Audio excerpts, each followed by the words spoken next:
Parashat Ba'alotecha. Ici, dans la parasha, la Torah nous donne la mitzvah de Pesach. Et tout de suite après la mitzvah de Pesach, c'est écrit Vayi anashim asher hayu temim lenefesh adam. Voilà, dans le camp d'Israël, il y avait des hommes qui étaient impurs. Mais il y a plusieurs possibilités d'être impurs. La plus grande impureté, c'est quoi? Toucher un cadavre humain. Quelqu'un qui décède et tu le touches. Tu deviens impur pour 7 jours. Et voilà qu'on parle de Pesach. La Torah nous parle, écoutez, n'oubliez pas de faire Pesach, c'est la 2e année, la sortie d'Égypte, et voilà qu'il faut faire le Korban Pesach. Vayi anashim ayesher hayu timim nefesh adam, velo yachlu la'asot Pesach. Ils n'avaient pas cette possibilité de faire le Pesach. Okay? Alors, qu'est-ce qui est arrivé? Vayikrevu lifnei Moshe ve'Aaron bayom ha'u. Ils sont venus voir Moshe et Aaron. Mais non, ils sont exemptés. Parce que celui qui est impur ne peut pas toucher les sacrifices. Tu touches le sacrifice, tu l'impurifies. Alors, tu peux partir chez toi. Écoute, il n'y a pas besoin de toi. Tu es exempté, tu as une exemption. Tu n'as pas besoin de papier. La Torah, c'est ton papier. La Torah dit, un homme impur ne fait pas Korban Pesach. Eux, ils sont venus voir Moshe Rabbeinu. Et ils ont dit, Vayomru anashim ha'ema elav, anachnu temim lenefesh adam. Notre maître Moïse, est-ce que vous savez que nous sommes impurs? Oui, j'ai entendu. Alors? Non. La Manigara, pourquoi nous, on est moins que les autres? Nous aussi, on veut faire Korban Pesach. C'est pas moi qui fais les règles, là. C'est Akadosh Baruch Hu qui donne les règles. Qu'est-ce que vous voulez de moi? C'est un impur ne fait pas le Pesach. Qu'est-ce que vous voulez de moi? Non. Nous voulons aussi la krivet Korban Hashem bemoado betor bnei Israël. Nous voulons faire le Korban Pesach. Okay?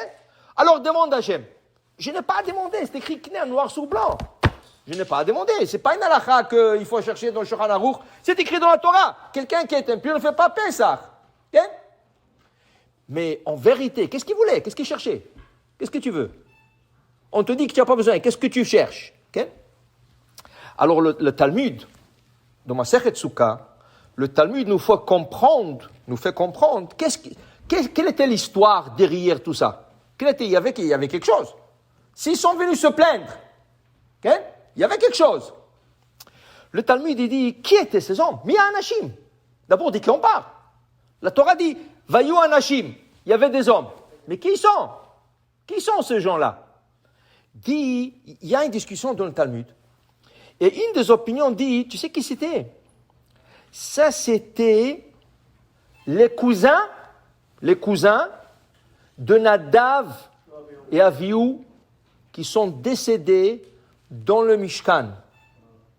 Alors, qu'est-ce qui est arrivé? Nadav et Avihu, les enfants d'Aaron, sont venus avec des pelles de Kétoret, il y avait l'encens là-bas, pour sacrifier. Ils n'étaient pas demandés, ils sont morts. Sur place, ils sont décédés, sur place. Okay? Moshe Rabbeinu, qu'est-ce qu'il fait? Il appelle le cousin,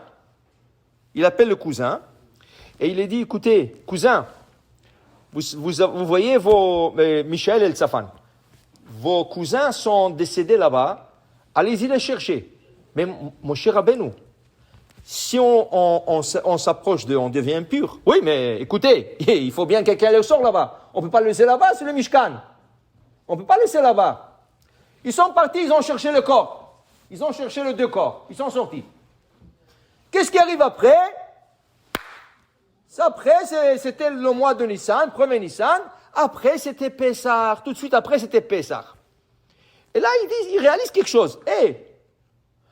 Nous n'avons pas voulu rentrer là-bas pour devenir impurs. Maintenant qu'on a fait la mitzvah, on est empêché de faire Pessah, la Manigara. Pourquoi nous sommes moins que le reste du peuple d'Israël? C'était pas volontaire, tu nous as demandé, Moshe. On n'avait pas le choix, tu nous as demandé. Mais maintenant que nous on a fait, qu'est-ce que tu nous as demandé? Ça nous empêche de faire Pessah, la Manigara. Pourquoi nous sommes moins que les autres? Alors Moshe il dit, écoutez, vous avez raison. La plainte, ce que vous demandez, c'est valable. Je ne peux rien faire moi. Mais je vous dis, je vais demander à Hachem. Peut-être qu'il y a une exemption, je ne sais pas. Je vais demander à Hachem. Il demande à Hachem. Qu'est-ce qu'Hachem lui dit? Mon cher Rabbeinu, ils ont raison. Écoute-moi bien. Ce n'est pas leur faute qu'ils sont devenus impurs. ils ont été faire une mitzvah, et ils ont raison. On leur a demandé de faire ça, il n'y avait pas quelqu'un d'autre le faire. Et c'est pas juste qu'à cause qu'ils ont fait une mitzvah, ils perdent une mitzvah, c'est pas juste. Alors, dit Hachem, je donne une nouvelle mitzvah dans la Torah.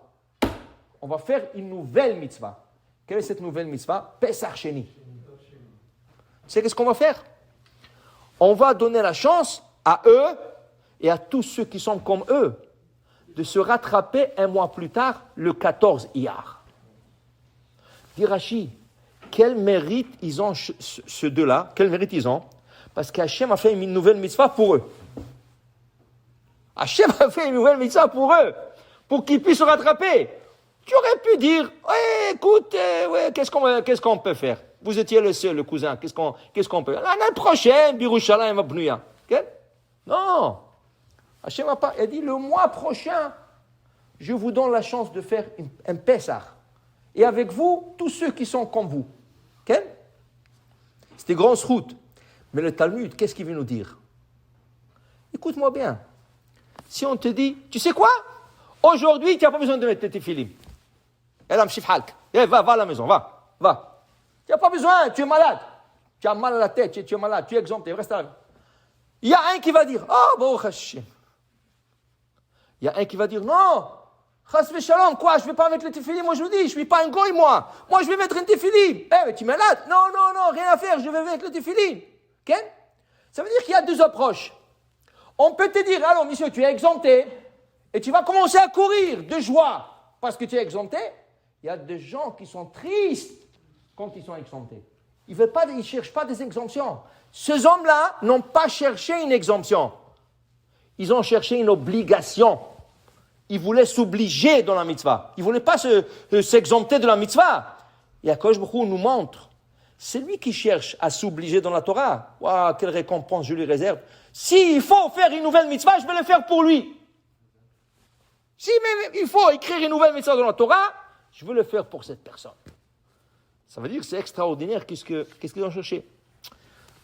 En 1948, 50, il y avait, en Israël, il y avait la prison là-bas. Il y avait un rave qu'on l'appelait le rabbin de prisonniers, le rave Aryeh Levin. Tout le monde le connaissait. Parce qu'il allait parler aux prisonniers, il leur faisait des Dvar Torah, il faisait des prières avec eux. Il était très connu en Israël, tout le monde le connaissait. Vous savez, même quand une fois, il y avait le président d'Israël, il a donné l'amnistie à tous les prisonniers. Quand ils sont passés devant le président, il leur a dit, vous allez être bien, tout ça. Oui. Il y avait un, il a dit, alors, toi tu étais parce que tu as volé, tout ça, tu ne vas plus voler. Il dit, non, monsieur le président, je vous dis la vérité. Moi, je vais voler encore une fois et c'est tout. Après, je m'arrête. L'autre, il le regarde. Mais qu'est-ce que tu racontes? Dis-moi, tu vas sortir ou tu vas rester? Là, je vous dis la vérité, je ne vais pas mentir. Maintenant, je suis honnête. Je suis honnête avec vous. Encore une fois. OK? Qu'est-ce que tu vas voler? Qu'est-ce que tu veux voler? Il dit, je vais trouver une bijouterie, je vais voler une montre. Il dit, mais qu'est-ce que tu racontes? Il dit, non, parce que le rabbin, je l'estime. OK? Et je vais voler une montre pour lui donner. Il a besoin d'une montre. Le rabbin, le président n'a rien compris. Alors il appelle le rabbin. Il appelle Rabbi Aryeh Levin. Il dit, viens ici.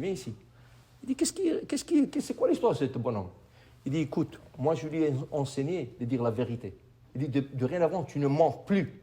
Tu dis la vérité. Je ne sais pas, il a eu une idée que j'ai besoin d'une montre. Je n'ai pas besoin d'une montre, mais c'est son idée à lui. Mais pour vous dire, regardez, il est honnête avec vous. Normalement, tous ils disent, oui, je vais être bien. Mais lui, regardez là où on était. Vraiment, il a éduqué des prisonniers.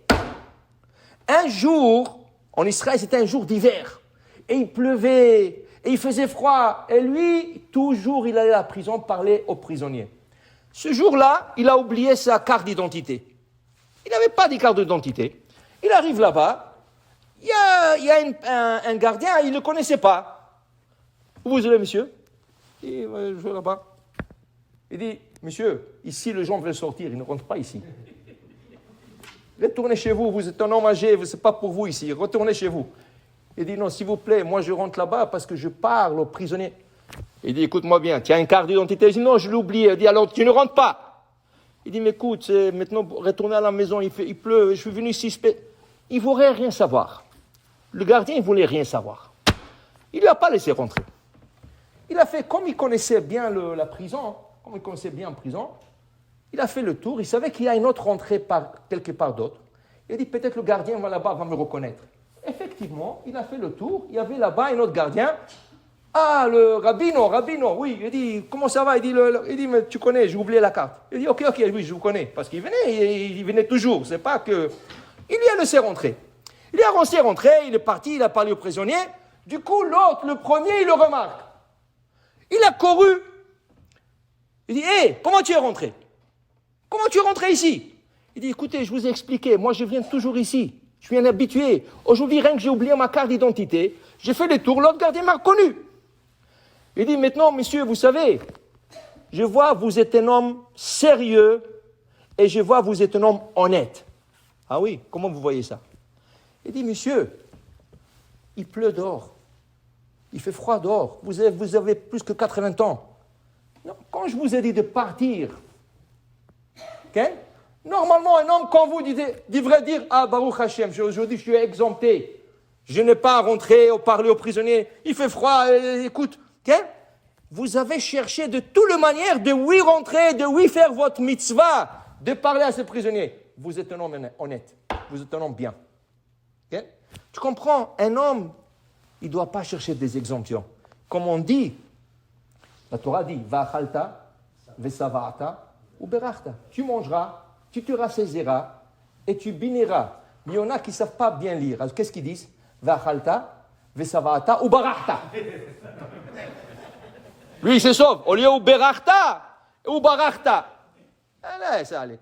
Lama lecha. Pourquoi? La Torah dit, chef, tevarech, t'as assez mitzvah, fais une mitzvah. C'est ça, la Torah nous enseigne cette semaine avec les prisonniers. Le deux hommes, les deux cousins de Nadav Avihu, Eltsaphan, Michel Eltsaphan. Elle nous enseigne, ne cherche pas des exemptions. Tout ce que tu peux faire, fais-le. Fais au contraire. Akadosh Baruch Hu a tellement de crédit à te donner, tellement de récompenses à te donner, ne te sauve pas. Baruch Adonai Le'olam, Amen ve Amen.